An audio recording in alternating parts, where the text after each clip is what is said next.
जगदंबा, अगं तू कुठे निघालीस? आई, तुला देवीने बरं केले की नाही? मग मला पण त्याचे आभार मानायला नकोत का? आलेच मी.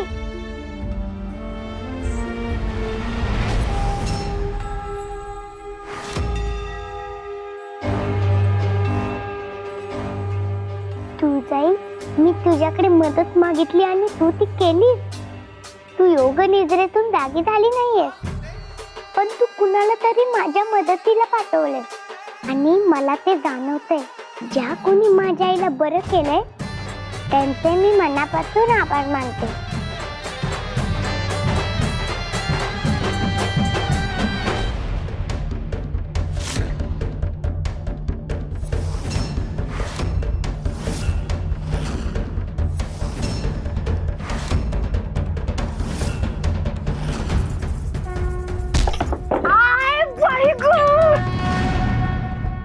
लागलं माझ्या हाताला, मोडला माझा हात. काय चाललंय? जगदंबेनी काय चेटूक बेटूक तर केलं नसेल ना? जगदंबे, तू काय बी कर ग, म्या हार मानायची नाही. मरुदे ही काठी, हा घट मी हाताने चोचून टाकते.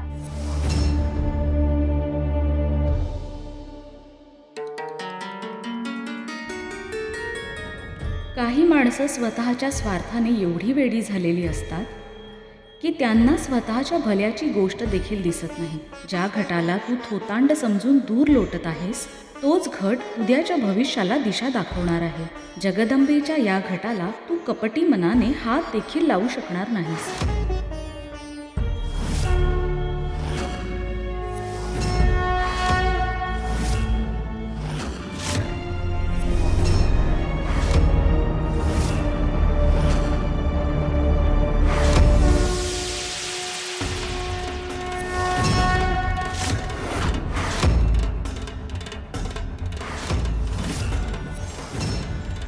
हे काय आता आणखी नवीन?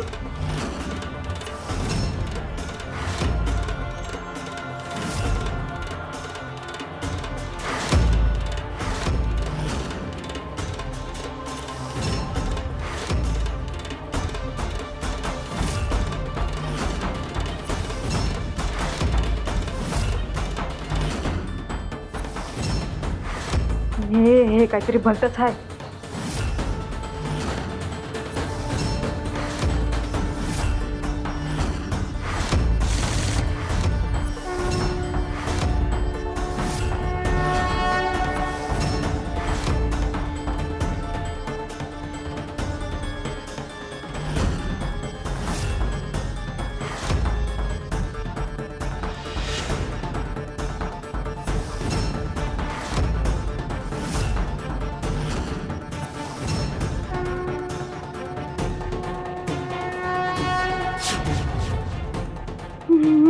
नाही, हे काय खरं नाही. मला इथनं निघायच पाहिजे, मला निघायच पाहिजे.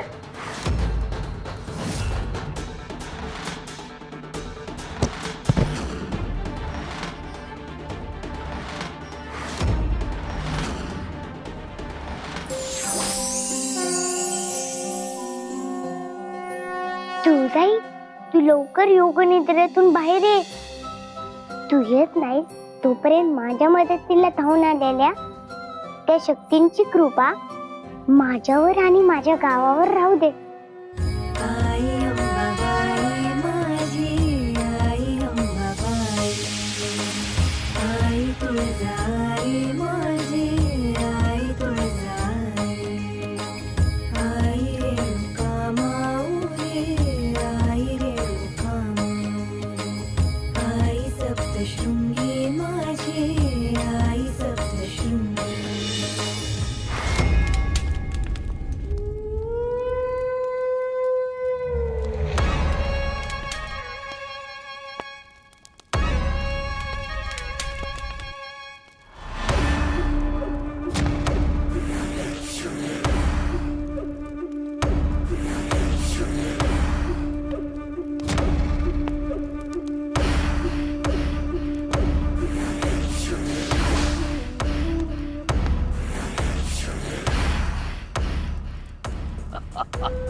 घडतंय? ह्या दुष्काळानं जो विनाश घडवलाय तो परत फिरवणं केवळ अवघडच नाही तर अशक्य होऊन बसलाय. अचानक हा दुष्काळ कुठून आलाय कोण जाणे. कुठलाही मायावी उपाय कार्य करत नाहीये. एकाच वेळी सर्व बाजूनी आपत्ती चालून येत आहेत असं वाटतंय तिथे माता. केवळ आपल्याच नाही तर आमच्या बंधूंच्या राज्यातही तीव्र दुष्काळाचं संकट ओढवले आणि पाताळातही बिकट परिस्थिती आहे. आपल्याला काहीतरी करायलाच हवं दैत्यमाता, अत्यंत त्वरेने. नाही नाही, या दुष्काळाचा अंत करणं आमच्या तरी हातात नाहीये. आमच्याच काय कुणाच्याही हातात दिसत नाहीये.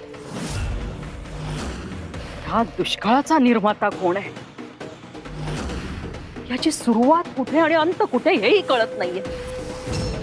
तिथे माता, आपण असं म्हणू नका. कोणती तरी शक्ती असेल तिथे माता जी या संकटाला रोखू शकेल.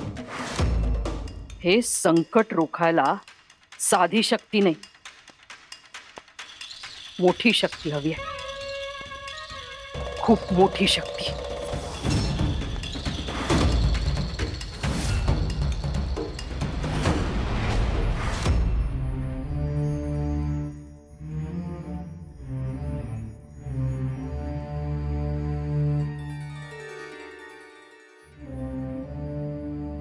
भूलोकावर आलेली आपत्ती मोठी आहे, भीषण आहे.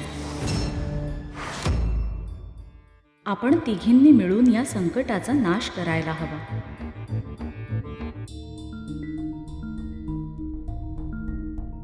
हे संकट मायावी आहे. हा दुष्काळ रोखण्यासाठी तुम्हा तिघींनाही अधिक शक्तीची गरज आहे.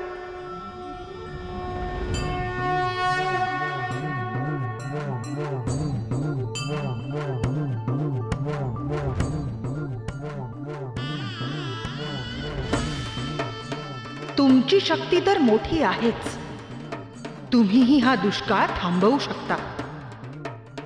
मात्र त्याला पूर्णपणे नष्ट करण्यासाठी तुम्हाला अधिक शक्तीची गरज आहे.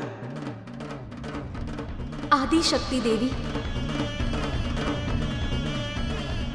आम्ही 3.5 शक्तिपीठांचे रूप आहोत. अर्थात करवीर निवासिनी अंबे, तू रजतेज आहेस. तुझ्यात ज्ञानशक्ती वास करते.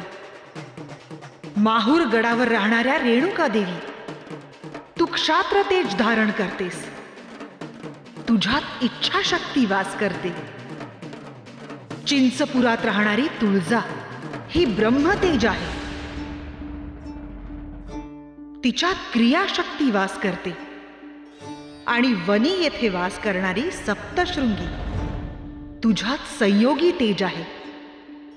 या तिन्ही शक्तींचा संयोग तुझ्यात होतो. तुम्ही मिळून 3.5 शक्तिपीठ निर्माण करता.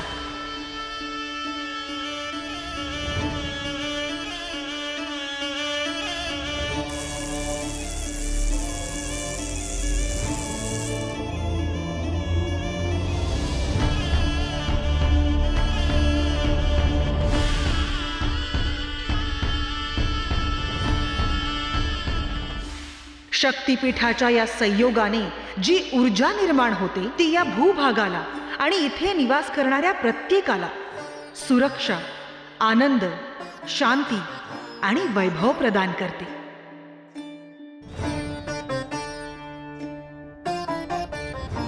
हे चारही बिंदू जेव्हा एकत्र काम करतात तेव्हा शक्तीचा अपरिमित स्रोत निर्माण होतो. या शक्ती संयोगात सध्या तुळजा नसल्याने ह्या दुष्काळाचा समूळ नायनाट करण्यात अडथळे निर्माण होतील. म्हणून तुम्ही चौघी एकत्र मिळूनच ह्या संकटाचा सामना करावा. आदिशक्ती माता, परंतु तुळजा तिच्या योग निद्रेतून बाहेर कधी येणार आहे?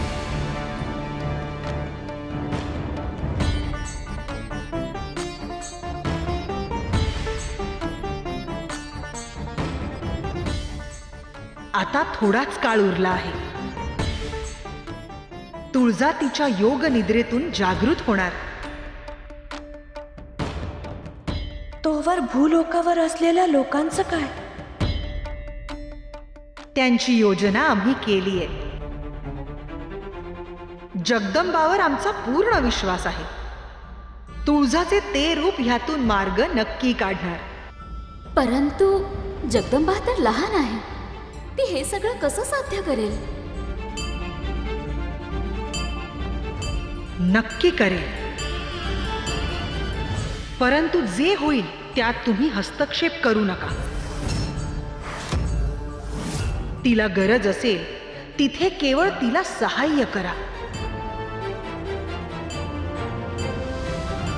ही तिच्या परीक्षेची शेवटची घटिका आहे. तिला ही परीक्षा द्यावीच लागेल.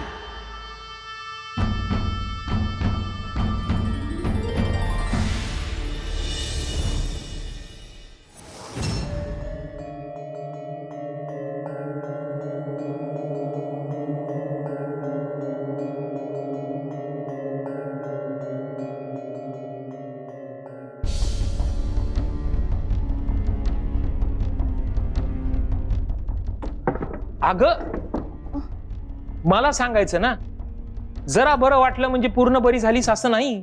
आराम कर जरा. अहो तेवढं बरं वाटतंय मला आता. चेहराच सांगतोय तुझा. जा बरं आराम कर जा. बरं नाही झेपलं तर करल आराम. आता जरा काम करू द्या. हा बाजूला.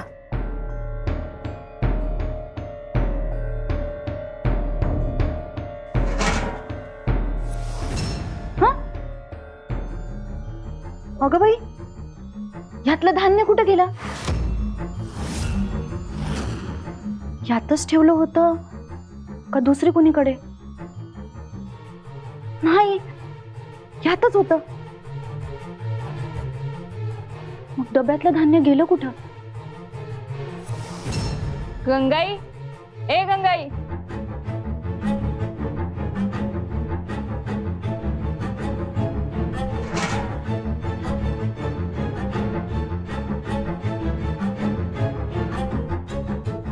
काय हो ताराबाई रत्नाई, काय झालंय काय? अगं गंगाई, घरातलं समद धान्य अचानक गायब झालंय बघ. आणि आता घरात काय बी खायला नाही. अगं आमच्या बी घरात उरलं सुरलं धान्य एका डब्यात साठवलं होतं आणि आज बघते तर डबा रिकामा.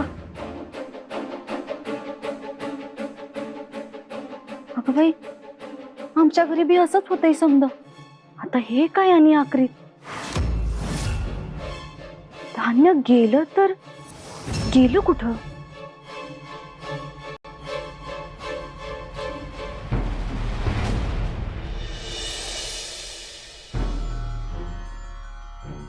ही सुंदरा कधी कुठं काय ठेवल सांगता येत नाही. एकतर घरात लक्ष नसते आणि असलं तर इकडचं तिकडं तिकडचं इकडं. आता एक पोटली आणली होती, त्यात कामाची वस्तू होती.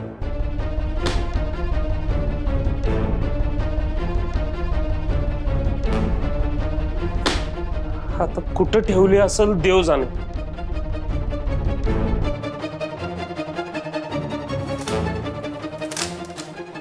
ह्यात बी नाही.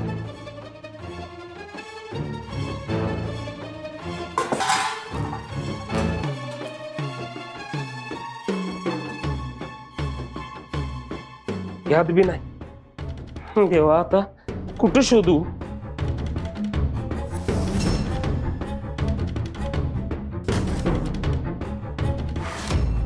एवढं धान्य आमच्या घरात, एवढं धान्य कुठनं आलं?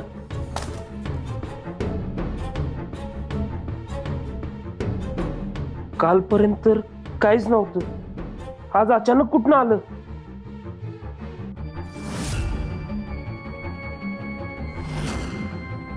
सुंदरे, हे एवढं धान्य कुठनं आलं? तुम्ही कशा पैसा घरात लक्ष घालताय? हा, माझं काम आहे ते, मी घेईन बघून. तुम्ही जावा बाहेर. मी कुठेही जाणार नाही. आधी मला सांग, हे धान्य कुठून आलं? अहो सांगितलं नव, होतं घरामध्ये. अगं मी पण ह्याच घरात राहतोय की. मला पण काही गोष्टी कळतात. आता काल हे धान्य नव्हतं, आत्ता कुठून आलं? मी आणलं हाय. तू आणलंय ना? सांग बरं कुठून? ते गावातल्या प्रत्येक घरात आणलं हाय. गावातल्या प्रत्येक घरातनं म्हणजे? अगं काय बोलतेस तू? याचा अर्थ काय? आणि हे कधी आणलं सगळं?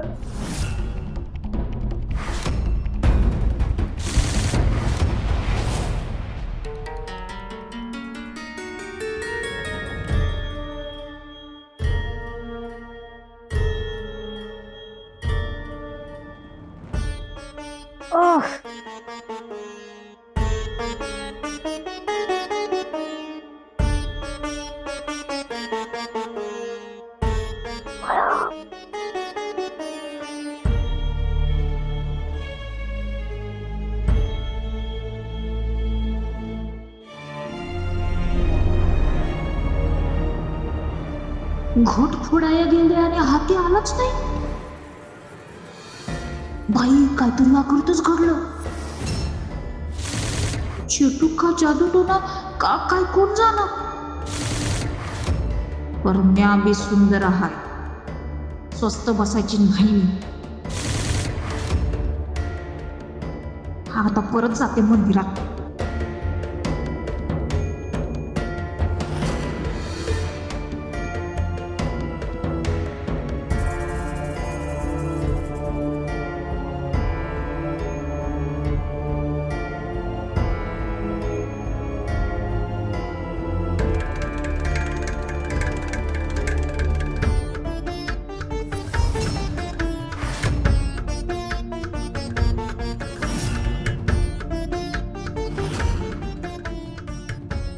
हा आला का परत आडवा. काय करू याच? याला टाळून कसं काय माझं काम पूर्ण करणार आहे मी? तुझी इच्छा असेल तर तू बी चांगलं कर की गावासाठी. तुला कोण अडवले? तुला बी लोक चांगलं म्हणतील. तसं बी हे मला म्हणलेच होते गावासाठी काहीतरी चांगलं काम कर. एक काम तर करू शकतेच मी.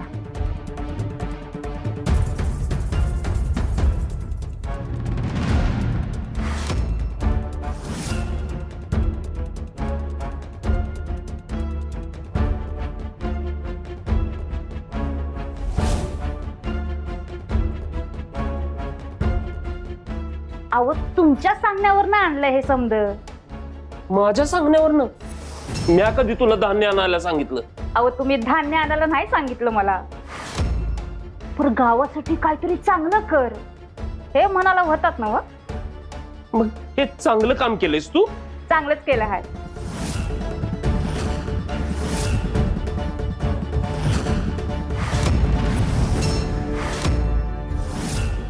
अगं दुसऱ्याच्या घरात शिरून धान्य चोरून आणणं हे चांगलं काम आहे?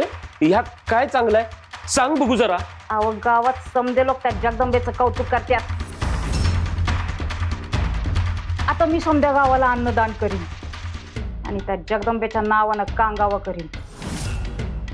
मग लोक मला चांगलं म्हणतील, माझं कौतुक करतील, भरभरून आशीर्वाद देतील.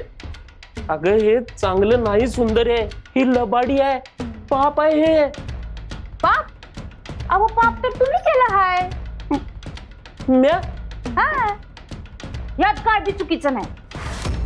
गावात याबद्दल जर तुम्ही बोंबाबोंब केलीत तर याद राखा, तुम्ही काळजी करू नका. हा, गावामध्ये मी कोणाला बी उपाशी ठेवायची नाही. मला फक्त त्या जगदंबेपेक्षा माझं महत्व वाढून घ्यायचं आहे आणि तिचं नाक ठेचायचं आहे. समजलं?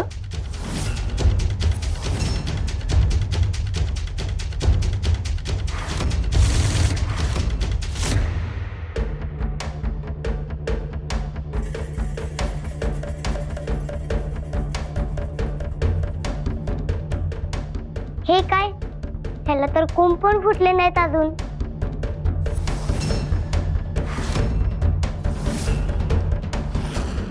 धान्य अचानक नाहीच झालं, काय बी कळणं झालंय बघा. वय ग, मला बी तोच प्रश्न पडलाय. आता लेकरसने काय खाऊ घालायचं आणि घरच्यांना काय जेवायला वाढायचं. अगं धान्य खराब झालेलं नाही, ते नाहीच झालंय बघ.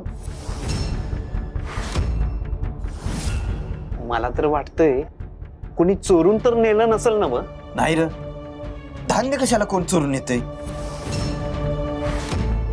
चोरून नेलं असेल तर कोणतरी नालायक नीच आणि वाईटच माणूस असणार तो. या जगदंबेने सांगितलेला उपाय कामी आला नसल म्हणून झालं असेल ते. तसं बी आंधळ्यासारखं तुम्ही समजेजण तिच्या माग माग माग असता, ती सांगेल ते करताच की. अगं ए सुंदरे, अगं काय बोलतीयस? तर काय मधराजाच्या येळी तिनं जे केलं ते आम्ही बी केलंच की.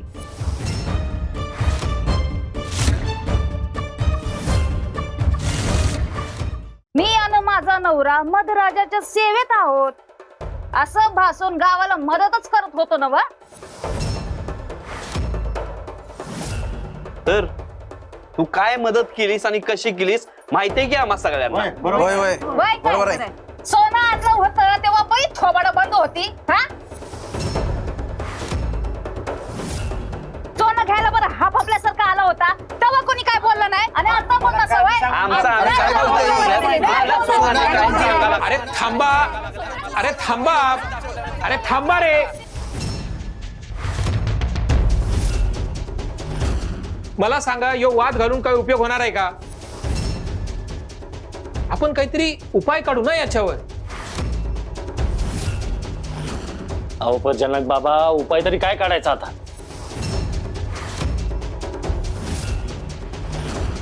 देवी आईच्या प्रसादानं आपलं धान्य वाचवलं होतं. आताही प्रत्येकाच्या घरात काही ना काही उरलं असेलच ना, ते एकत्र करूया. देवी आईच्या परडीमध्ये धान्य गोळा करा. तो देवी आईचा जोगवा असेल. जसं तिचा प्रसाद या परिस्थितीत टिकून राहिला तसा तिचा जोगवा सुद्धा आपल्याला जगवेल. हे 9 दिवस देवीचा जागर आहे. मला खात्री आहे देवी कुणालाही उपाशी ठेवणार नाही.